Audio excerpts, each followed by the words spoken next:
ამერიკის შეერთებული შტატების ქალაქ ლოს-ანჯელესში მასშტაბური საპროტესტო აქციებია. დამწვარი მანქანები, პოლიციასთან დაპირისპირება და დაზიანებული შენობები პასუხია იმ მოვლენებისა, რომლებიც პარასკევს 6 ივნისს დაიწყო. ამერიკის შეერთებული შტატების იმიგრაციისა და საბაჟო სამსახურმა 6 ივნისს ლოს-ანჯელესში რამდენიმე ადგილას, მათ შორის ტანსაცმლის ერთ-ერთ საწყობში, სასამართლოს ორდერის საფუძველზე რეიდი მოაწყო. შეერთებული შტატების პროკურატურის განმარტებით ზოგიერთი დამსაქმებელი იმიგრანტებისთვის ფიქტიურ დოკუმენტებს ამზადებდა. ვითარება მას შემდეგ დაიძაბა, რაც სამსახურის თანამშრომლებს დაკავებულებთან ერთად მანქანით ტერიტორიიდან გასვლის საშუალება არ მისცეს. მოგვიანებით იმიგრანტების უფლებადამცველმა ორგანიზაციებმა გაავრცელეს ინფორმაცია, რომ მსგავსი რეიდები კიდევ რამდენიმე სხვა მაღაზიაშიც, ასევე ლოს-ანჯელესის ოლქის ქალაქ პარამაუნტში მოეწყო. უსაფრთხოების დეპარტამენტმა განაცხადა, რომ რეიდების შედეგად ლოს-ანჯელესში 118 უკანონო მიგრანტი დააკავეს. მათ შორის 5 დაკავებული კრიმინალურ ორგანიზაციებთან არის კავშირში. მიუხედავად ამისა, მათ დაკავებით გაღიზიანებულმა მოქალაქეებმა აქცია გამართეს ლოს-ანჯელესის ცენტრში მდებარე ფედერალურ შენობასთან, რადგან მათი თქმით დაკავებულები სწორედ ამ შენობაში ჰყავდათ. მოვლენებს 8 ივნისს გამოიხმაურა შეერთებული შტატების პრეზიდენტი დონალდ ტრამპი და აღნიშნა, რომ ლოს-ანჯელესში ეროვნული გვარდიის 2000 ჯარისკაცს გაგზავნის.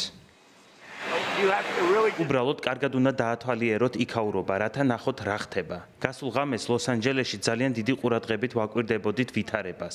ძალადობის ფაქტები იყო. ძალადობა იყო და შესაძლოა უარესი ყოფილიყო, რადგან არაკომპეტენტური გუბერნატორი ჰყავთ. უბრალოდ შეხედეთ მის მიერ აშენებულ რკინიგზის სადგურებს. დაახლოებით 20 ჯერ აღემატება განსაზღვრულ ბიუჯეტს. მსგავსი რამ არავის უნახავს. ამრიგად გუშინ ღამით დავურეკე და ვუთხარი, შენ უნდა იზრუნო ამაზე. თუ არა და ჯარებს გამოუგზავნი. ეროვნული გვარდიის ჯარისკაცების განლაგებაზე აღმასრულებელი ბრძანების ხელმოწერის შემდეგ ლოს-ანჯელესში თავდაპირველად 300 ჯარისკაცი ჩავიდა, რამაც ადგილობრივების გაღიზიანება გამოიწვია. ეს პირველი შემთხვევაა, როდესაც ეროვნული გვარდია შტატის გუბერნატორის ჩართულობის გარეშე გამოიძახეს. დემონსტრაციების მონაწილეები გვარდიის ჯარისკაცებს დაუპირისპირდნენ. პროცესში ცრემლსადენი გაზი გამოიყენეს. მექსიკის პრეზიდენტმა კლაუდია შეინბაუმმა მექსიკელ იმიგრანტებს სოლიდარობა გამოუცხადა. ამერიკის შეერთებულ შტატებში მცხოვრები მექსიკელი ქალები და მამაკაცები კარგი ქალები და მამაკაცები არიან. პატიოსანი ადამიანები, რომლებიც შეერთებულ შტატებში უკეთესი ცხოვრების მოსაძებნად ჩავიდნენ. ისინი არ არიან კრიმინალები, პატიოსანი ადამიანები არიან. მათ მექსიკის მთავრობის სრული სოლიდარობა აქვთ.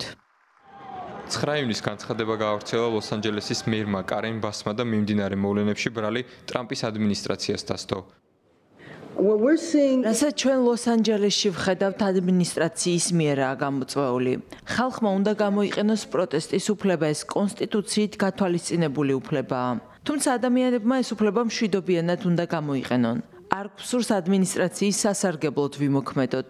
მუშაობთ ოფიციალურ პირებთან ერთად ვაგროვებთ რესურსებს, მაგრამ ხედავთ ქაოსს, რომელიც ადმინისტრაციის მიერაა პროვოცირებული.